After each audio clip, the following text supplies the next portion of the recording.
मित्रों, मनुष्य हमेशा ही प्रकृति को चुनौती देता रहता है या उसकी चुनौती को स्वीकार करने की कोशिश करता रहता है।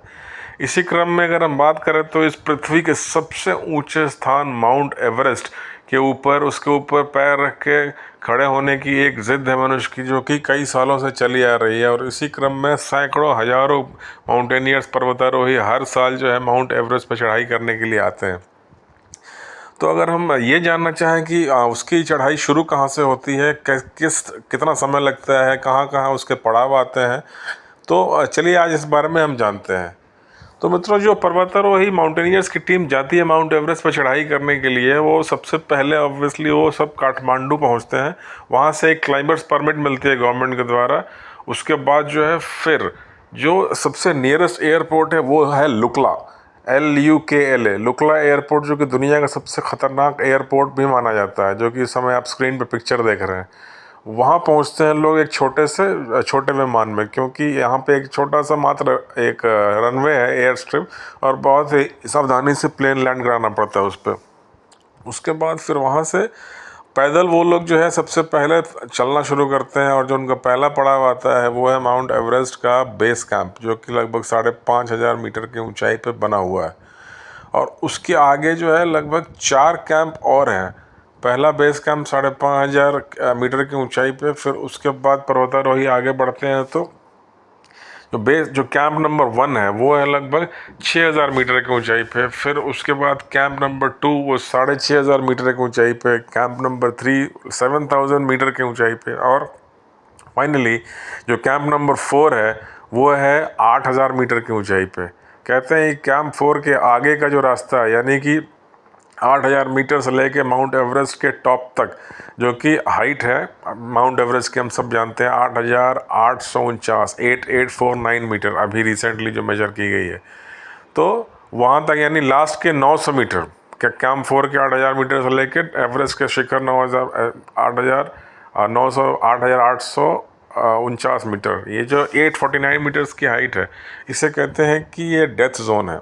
क्योंकि यहाँ पे हवा इतनी पतली है कि यहाँ एक एक सांस लेने के लिए जो है कठिनाई और स्ट्रगल करना पड़ता है। हाई ऑल्टीट्यूड सिकनेस होने के चांसेस बढ़ जाते हैं यहाँ पे। और एयर प्रेशर यहाँ पे इतना कम है कि जो कि एक नॉर्मल ज़मीन पर रहने वाले आदमी के पास जो प्रेशर अवेलेबल है, एटमॉस्फेरिक प्रेशर, वो उसके 1/3 है डेथ जोन में, यानी 8,000 मीटर से लेके 8,849 मीटर के बीच में। इसीलिए माउंट एवरेस्ट की चढ़ाई इतनी खतरनाक है। फिर भी इंसानों ने कभी हार नहीं मानी, और अभी तक सैकड़ों पर्वतारोही ऐसे हैं जो कि इस पे चढ़ चुके हैं। सबसे पहले, जैसा कि हम जानते हैं, 1953 में शेरपा तेंजिंग नोर्गे और न्यूजीलैंड के माउंटेनियर एडमंड हिलरी ने इस अभियान को पूरा किया। उन्होंने 29 मई 1953 को इस पर चढ़ाई पूरी की। जनरली यहाँ मार्च से लेकर मई के महीने में चढ़ाई की जाती है, ताकि जो है वेदर सबसे खुशगवार रहे, टेम्परेचर भी कुछ कंपैरेटिवली कम रहे, और तूफ़ान और बारिश का जो है संभावना ना रहे। कहते हैं कि 1953 से बहुत पहले 1921 में एक ब्रिटिश माउंटेनियर एक्सपीडिशन के मेंबर थे जॉर्ज मैलोरी और उनकी पार्टनर सैंडी इरविन। उन्होंने, कहते हैं कि माउंट एवरेस्ट फतह कर लिया था, लेकिन वो कभी वहाँ से वापस लौट के नहीं आ पाए। इसलिए जो है उनकी जो डॉक्यूमेंटेशन है वो पूरी नहीं हो पाई। इस पर एक डिस्प्यूट हो गया कि क्या वो सच में पहुँचे थे, क्योंकि उनकी जो साथी, मतलब उस 4 लोग थे, मैलोरी और इरविन, कहते हैं कि ऊपर पहुंच गए तो बाकी 2 माउंटेनियर कुछ नीचे से वापस लौट आए थे, उनकी तबीयत बिगड़ने लगी।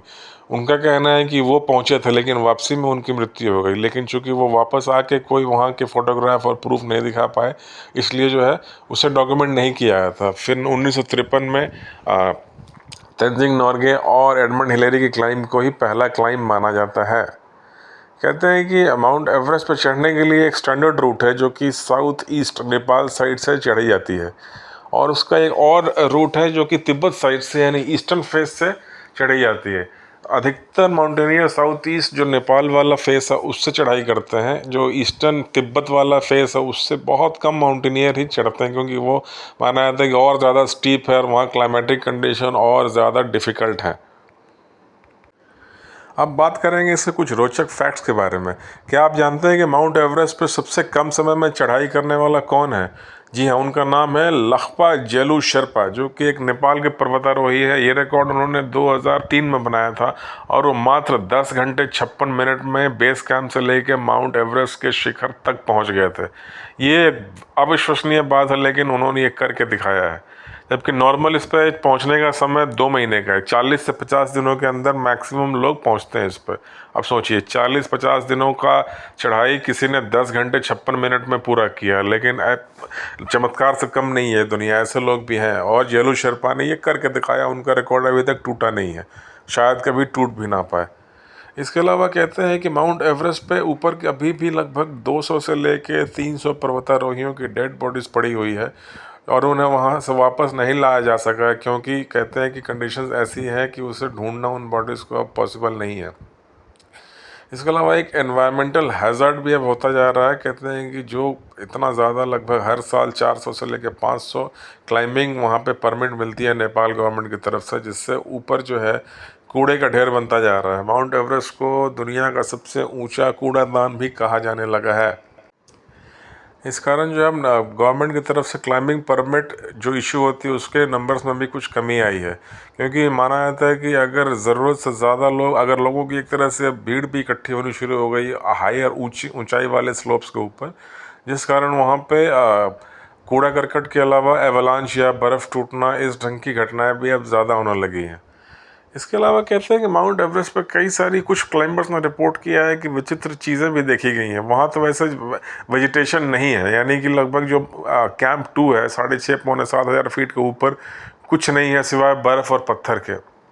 लेकिन कभी कभी कहा जाता है कि वहाँ हिम मानव यति देखा गया है। किसी ने देखने का दावा किया है, किसी ने स्केच बनाया है। हालांकि यति के कुछ मानव पदचिन्हों के निशान जरूर मिले हैं, जो कि पहाड़ी यानी माउंटेन बूट्स के नहीं है। वो एक अजीब सा, मतलब ऐसा लगता है जैसे गोरिल्ला या चिंपैंजी टाइप का जो है फुटप्रिंट वहाँ कई लोगों ने स्पॉट किया है और रिपोर्ट भी किया। हालांकि वैज्ञानिक पुष्टि अभी तक इन बातों की नहीं हो पाई है। वहीं काफ़ी माउंटेनियर्स ने डेथ जोन के अंदर कुछ अजीब अजीब सी बातें रिपोर्ट की है। यानी कि डेथ जोन जैसे हम पहले बता चुके हैं 8,000 मीटर से लेके 8,800 मीटर के बीच वाला, यानी ऊपर तक का जो एक वो है जो डिस्टेंस है, वहाँ कहते हैं कि कभी कभी रात में अजीब अजीब सी आवाज़ें सुनाई देती है या कुछ लाइट्स वगैरह भी वहाँ पे देखने को मिलती हैं। कुछ लोग कहते हैं कि जो माउंटेनियर्स वहाँ मरे हैं उनकी आत्माएं भटकती हैं, उनकी आवाज़ें हैं। लेकिन साइंटिस्ट ऐसा मानते हैं कि वहाँ चूँकि हवा का दबाव कम है और काफ़ी सारी पीक्स, मतलब स्टीप कहीं राइज करती हैं, साथ में ही जो है पैरेलली वैलीज बनी हुई है, जिस कारण जो है उस रंग की हवा की आवाज़ें जो है टकराने के कारण आती हैं। और जो लाइट है वो कई बार मेटियोर्स या कुछ हेलुसिनेशंस होती हैं। जब ऑक्सीजन लेवल कम होने लगता है माइंड में, तो कई बार माउंटेनियर्स को हेलुसिनेशंस होती हैं, यानी कि वो गलत आंखों के सामने ऐसे चित्र आते हैं कि आप क्योंकि वो आपका माइंड सही से काम नहीं कर रहा ऑक्सीजन की कमी के कारण। तो मित्रों, ये थी कहानी माउंट एवरेस्ट की। यदि मेरा वीडियो अच्छा लगा हो तो प्लीज़ मेरे वीडियो को लाइक कीजिए और सब्सक्राइब कीजिए मेरे चैनल को, और अपने दोस्तों के साथ शेयर भी कीजिए। मिलते